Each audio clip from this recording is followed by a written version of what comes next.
Welcome to India and the World, our series on international relations. The first episode will be an overview of what is happening in the international arena from India's point of view. Second episode will be on India-Pakistan relations. Third will be on India-China relations. Fourth will be India-Russia relations. And fifth will be on Indo-US relations. And there will be many more episodes to come. Let us start with the overview. Our knowledge of one another is extraordinarily superficial. It's a common human failing to imagine that we are right and others are wrong. It's very difficult to judge who is right and who is wrong. It is possible that both are right and both are wrong. These are the words of Jawaharlal Nehru, one of the greatest statesmen the world has ever seen.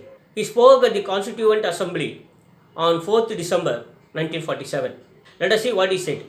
Our knowledge of one another is often extraordinarily superficial, and we, living in our grooves, big or small, each country seems to imagine that we are more or less the center of the world and the rest is on the fringe. That our way of living is the right way of living and others people's way of living is either a bad way or a mad way or just some kind of backward way. Now I suppose it's a common human failing to imagine that we are right and others are wrong. But it is difficult to judge who is right and who is wrong. Both may be right and both wrong. Unquote. I am sure that the words of Jawaharlal Nehru would have given a fair view of how to go about it, how to look at the international relations. Every country has its own dharma, has its own rules and principles. And everyone is right as everyone is wrong. This is what Jawaharlal Nehru said. Both might be right, both might be wrong. Let us now move on. Every Indian has a dream of India becoming a superpower. Be it a leader of repute or the last man in the queue. Everybody has this dream. But what it really means? What really means a superpower? What really needs to be done to become a superpower?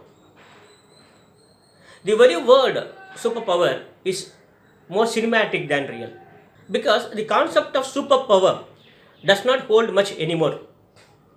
Those days are gone when the superpowers used to have overriding powers over other countries. Those days are gone once forever. The economic and political situation in every country has undergone a sea change in the 21st century. Even a tiny country refuses to bow down to an outsider and demands equal right and status. And it is really good that is happening in the international arena today. Algeria is not inferior to America. Chile is by no means meaner to China. Uganda, Rwanda or Somalia instantly resist any indignity done to them by any big country, be it America or China or Russia. The study of international politics has moved away from detailing the political setup, the system of governance, and the success or failure of individual leaders of various countries. It has moved to talks, dialogues, and deliberations between or among the countries at various levels. The border disputes, ethnic conflicts, religious differences, aggression, and war cease to be the focal points of international relations.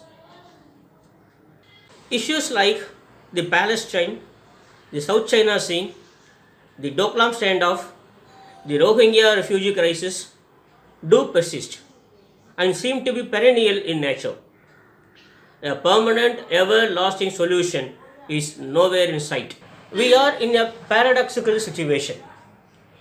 We may see escalation of tensions leading to acrimony and bloodbath, and in any case it would not break into something like a war. The so-called blocs do not exist anymore. The ideological and conceptual rivalry does not exist anywhere in the world. Every country is socialistic as it is capitalistic too. Communism or socialism or imperialism in its purest form has no place in the world today. Undiluted form of politics or governance stands vanished once for all. We can find marks of democracy in the worst form of despotism, as we can see marks of tyranny in the most democratic countries as well. China's Xi Jinping is trying to paint himself as a true democrat, and Donald Trump of America is doing everything that an authoritarian ruler with all the powers that is this person would love to do. It is their style of functioning rather than a mark of a paradigm shift in the policies of the governments they lead. Xi Jinping or Donald Trump or any other leader follows a principle that will fetch optimum good to the country globally and rich dividends to their electoral prospects domestically. People fight for their rights in India, in USA, in England that are visible. Equally, the common man in China, in Cuba, in Russia fights for his basic, fundamental, legitimate rights too. Arab countries provide as much freedom as a democracy and pose as many restrictions as the communist China. During the past 2 decades or so, the United Nations organization has lost a lot and gained little in terms of its effectiveness in having a say over international disputes. The all-legitimate demand of expanding the Security Council remains unaddressed. Conferment of permanent membership to countries like India, Japan, Australia, Brazil, Norway, South Africa, Israel and Saudi Arabia would have given the organization the all-important legitimacy, acceptability and credibility that is obviously lacking now. Why should it be 5? Why should it not be 15? It is high time to accommodate the legitimate demands, the legitimate voices of the countries of the third world. That would only make the organization truly acceptable and truly universal. The veto power of the permanent members of Security Council at present has made matters worse. Jawaharlal Nehru put it very rightly. The veto was inserted by the common consent of all the great powers. It was put there because they felt. The Soviets felt that way. The United States also felt that way. Because these huge and great powers did not like the idea of half a dozen little countries just telling them to do this or that. It is high time the veto power is replaced by the endorsement of the majority members of the Security Council. The possibility of any of the 5 permanent members of the Council getting away with anything not to their liking is an insult to the world body, to the people of the world. Since 1945 until 2020, during the past 75 years, more than 200 resolutions in Security Council have been vetoed only because they did not suit the interests of someone or the other of these 5 countries. There just cannot be a more ridiculous arrangement. The charter says the UNO would work to ensure, I am talking about the United Nations Charter. The charter says the UNO would work to ensure universal respect for and observance of human rights and fundamental freedoms for all without distinction. If that be the case, why should there be a provision for veto at all? Unless the veto power is scrapped or until the number of permanent members in Security Council is substantially increased to include developing and underdeveloped nations, the UNO can never truly serve the purpose it is intended to. The refugee crisis is looming large over the Asian region, with Europe following very close. The United Nations says that as on this date, there are more than 60 million people who are refugees whose life is at peril. They are being treated more as animals and commodities rather than as fellow human beings.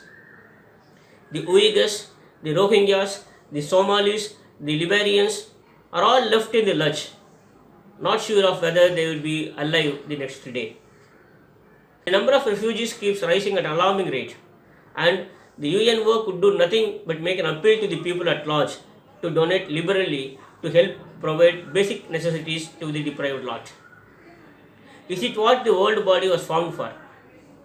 The goal, the objective, the purpose of founding an organization like the UNO has been lost, and there seems to be no possibility of a true redemption at all. While the UNO makes an honest appeal for petty financial help from the public to save the lives of many, countries like America, China and Russia are talking about expanding their military base and strengthening their might to combat any resistance from their enemies. When we talk about the plight of the refugees, we must not forget the gross injustice meted out to certain people in their own lands, like the Kashmiri Pandits, the Sri Lankan Tamils, Tibetans, and the citizens of Hong Kong. Not a single leader of any political party ever speaks of the sufferings of the Kashmiri Pandits who were mercilessly driven out of their land and were rendered homeless. Kashmir had never been the sole property of Muslims. The natives of this valley were there all along, much before the barbaric intruding of the Mughal rulers into India. Yet, the so-called leaders in India or elsewhere have shamelessly failed to speak for them. Please do understand that any mention here of injustice done to Kashmiri Pandits or to the Mughal rulers has nothing to do with the Islamic community as a whole. The Muslim brethren who are with us all along have been very much a part of our society, have been very much a part of our customs, have been a part of our tradition. So we salute them, we really welcome them, and we are so happy to embrace them. So this mention may kindly be treated as something purely referring to what is happening in the state of Kashmir and nothing else. Equally, Sri Lankan Tamils were one of the early inhabitants of the island nation. Yet, their legitimate demands for equality remain largely neglected. The Tibetans are left to all their own to fight for their rightful independent nation, and the world community is not honest enough to care to support the Tibetans in their quest for freedom. Hong Kong is being ruthlessly brought under the all-oppressive draconian rule of the communist China. The youth of Hong Kong are relentlessly carrying on their struggle against the most brutal force of the world, against a regime that has no respect for human values and dignity. Poverty, slavery, and dreaded diseases are not the enemies in the agenda of China, the proud owner of Wuhan laboratory. It does not care a bit to alleviate the sufferings of the millions reeling under the astute poverty.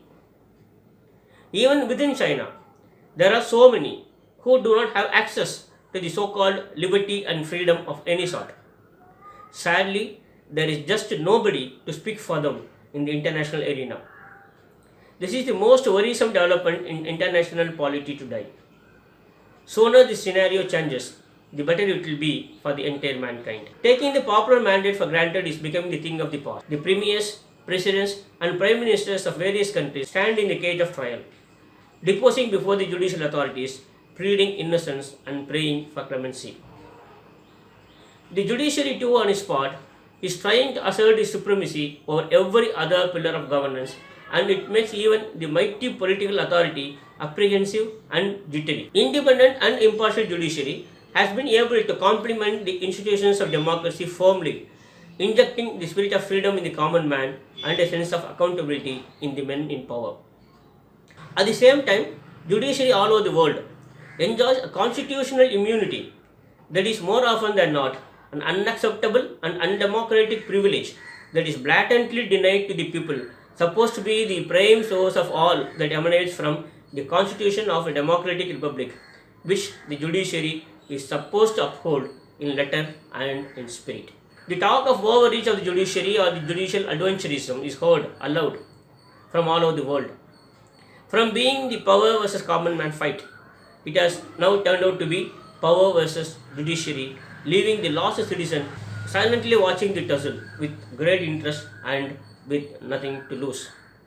What else the common man, the darling of our leaders, could do in these circumstances? Let us see. Let's move on to India-Pakistan relations. Thank you.